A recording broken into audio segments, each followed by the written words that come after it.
The importance of making movies, taking pictures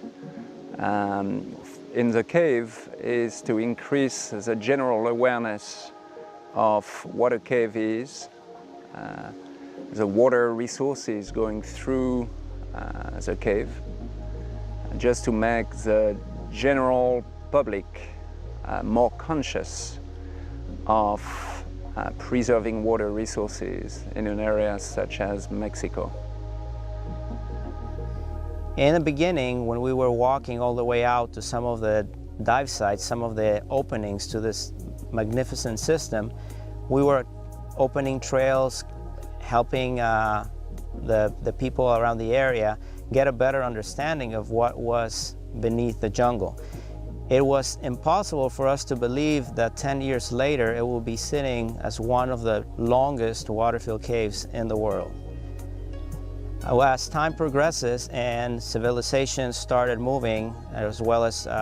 development coming to the area, it was apparent that this system has to be protected in some way. So one of the hopes we have is with this documentary, people will get a sense of what lies beneath their feet and get a better understanding, and hoping that we are going to protect it before it is too late. Since 1998, when we began to explore Osh-Belha, of course we had no idea that it would turn into the giant that it has become. And over the years, in the last 12 years, the efforts of our group and of others has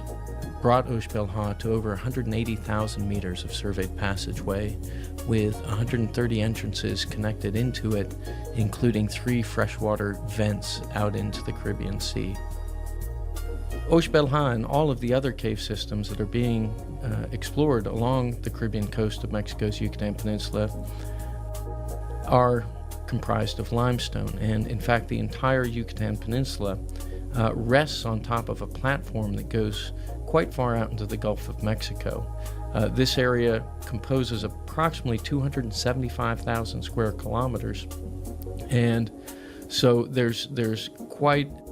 an abundance of solution cave systems all across from the northern tip of the Yucatan Peninsula well down into Belize and into Guatemala.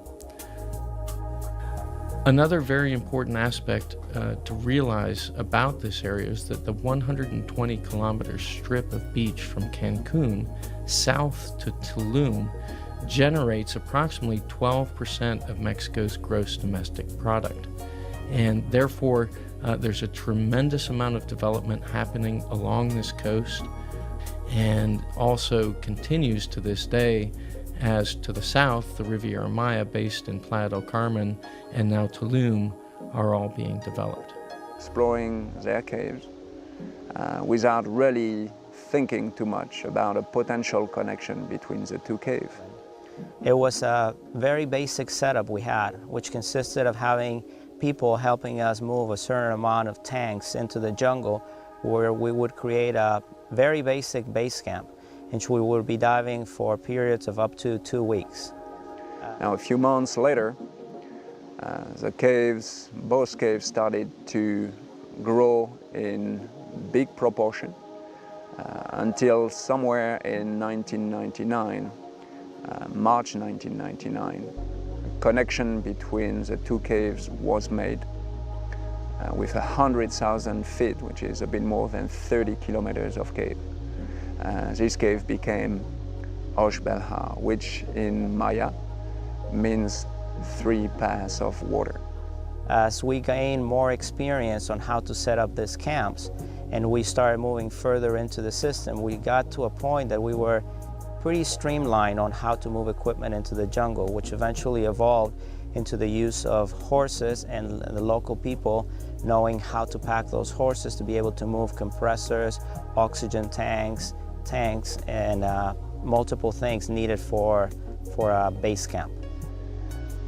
A few months and years on,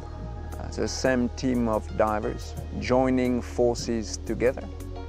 made further exploration in Osh-Belha, bringing the cave to an astonishing 250,000 feet of survey passage, which was at the time a little bit more than 80 kilometers. At this point in time, Osh-Belha became the world's longest underwater cave system. Nowadays, with the advances in technology and uses of diver propulsion vehicles, scooters, as well as the use of rebreathers, we are able to extend our efforts and continue the exploration of this magnificent system.